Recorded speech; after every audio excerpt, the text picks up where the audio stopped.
All right. Well, I guess it's time for me to make my lesson. I'm kind of thirsty. I wish I had some water. What the? How did the... Man, I kind of wish I had some chocolate. What the? I wish that I was back at school and everything was normal and I was with my class again.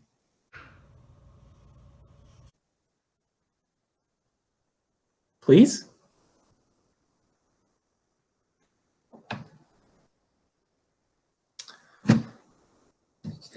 Well, it's worth a shot. Hey guys, welcome back. Some language arts. If you're excited, as you know, we're talking about main idea and detail. So let's go ahead and take a look. Today we're going to be reading a story. Let me pull it up for you guys. This is a human interest story, and so it's about a person who goes on some unique experiences and adventures.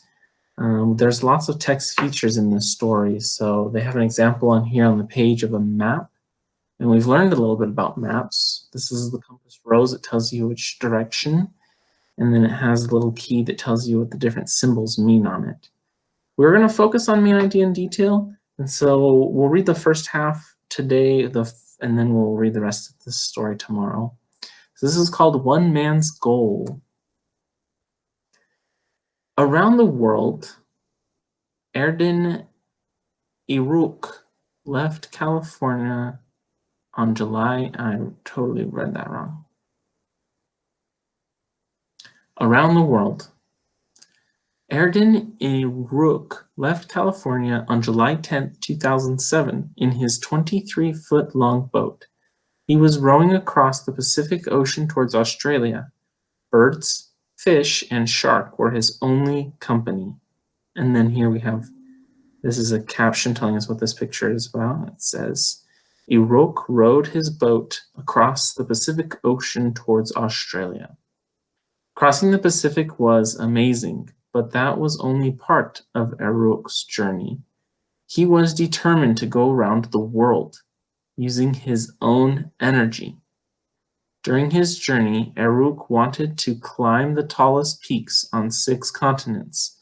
To honor the memory of a fellow climber, Iruk planned to bike, walk, climb, and row the world without any motors to help him. Got some pictures on the side here that show some of the different things that he's planning on doing. A 2-part adventure. For the first leg of his trip, Iruk bicycled 5,546 miles from Seattle, Washington to Mount McKinley in Alaska and back. When he was in Alaska, he walked 67 miles to base camp. Then he climbed McKinley's Peak, which is 2,320 feet high. For the second part of his adventure, Iruk rode towards Australia.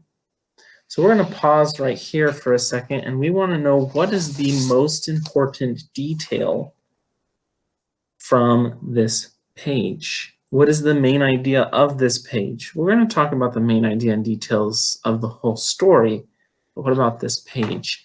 Now we do have some hints. So right here at the top, this is our heading, tells us what this section of text is about, and they call it a 2-part adventure. And we also want to look at the pictures. So this picture is Iruk telling kids about his journey to inspire them to dream and try to reach their own goals.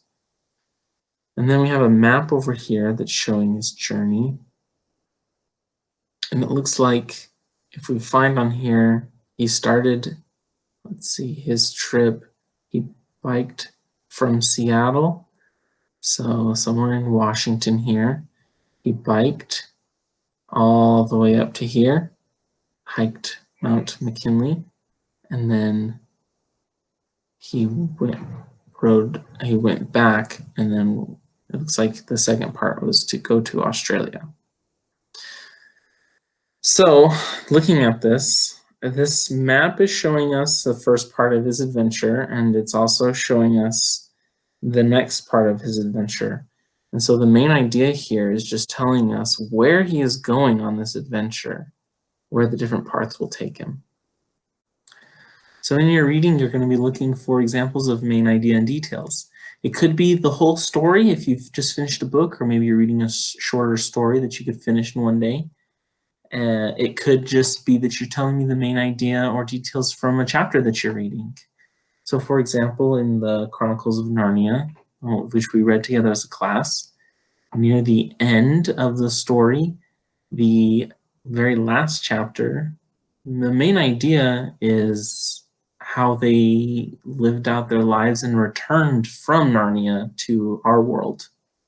And there's lots of details in there, like them hunting the white stag, finding the lamppost, once they're back talking to the professor about it again. All of those are details, but the main idea is how they came back from Narnia. You can also talk about the main idea of the whole story. So if you're looking at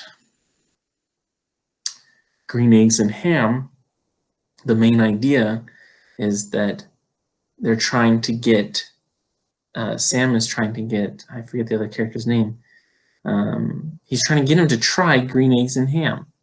This is the whole point. And there's lots of details about where he tries to get him to try it in these different situations. But the whole point, the main idea was trying to get him to try green eggs and ham. Good luck today. We'll be back tomorrow to talk some more about the main idea and details. Until then, I miss you guys, and I hope you have a good rest of your day. Bye.